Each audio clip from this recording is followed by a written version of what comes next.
Let's chat about her genius engineer's wild design. Neo is prepared for the worst, telling the architect if Trinity stays, then he would gladly accept his fate as a battery. Otherwise, if the architect doesn't let them leave, Neo will pull the plug and go full dramatic. Neo's brothers showed up, marching into the gods with fearlessness. See, it looked like a death pact. The architect surprisingly decided to back down, not out of fear, but out of curiosity about the system he created.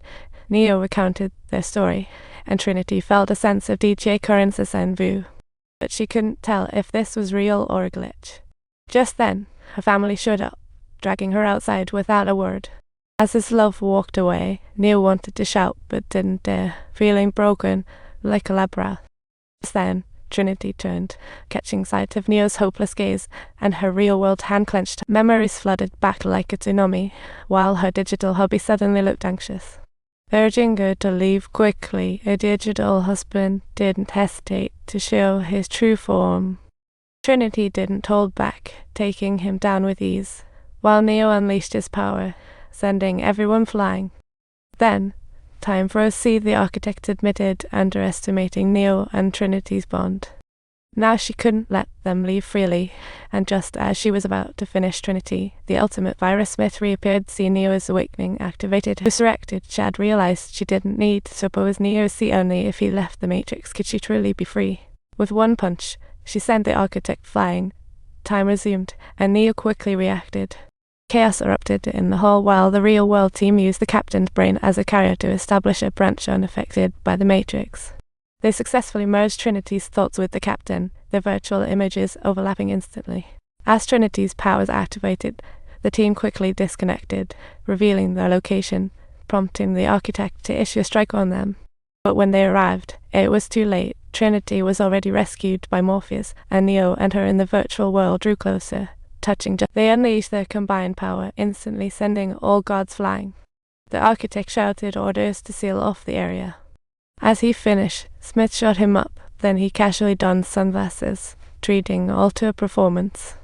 Meanwhile, the outside connector witnessed a terrifying scene, hordes of electronic zombies emerging. They surrounded them completely, and Neo attempted to escape by flying, but he clearly hadn't fully awoken yet, as the zombie horde closed in. As Neo prepared to flee, Trinity arrived in her car, speeding away with him, but the enemy was numerous. They lunged at them one after another, and Neo barely dodged, but the driver's car system seemed to go haywire, crashing right towards them.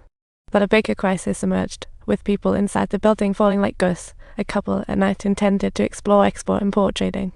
Suddenly, the man's eyes were taken over by a sinister green glow, and before his girlfriend could react, he jumped out the window. The two riding their bikes looked up in disbelief.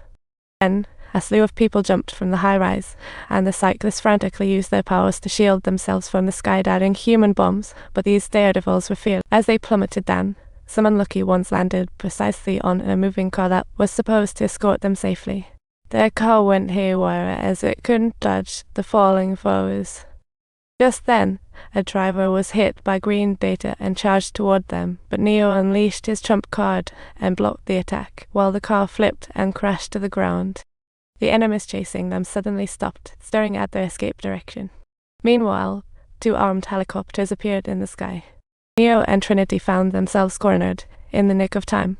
Neo activated his powers as they burst through but the enemy wasn't giving them a break. Relentless attacks detonated the cars around them, leaving them nowhere to run. Neo quickly embraced Trinity, and together they unleashed their nuclear power, absorbing most of the damage, but the aftershocks were still hitting. The search guard stealthily approached, while Trinity hurried to help the injured Neo, hiding behind a car with smoke as cover. Working together, they rushed to a nearby building, but just as they were about to take the elevator, the guards ambushed. With bullets flying, Neo deflected them as best he could.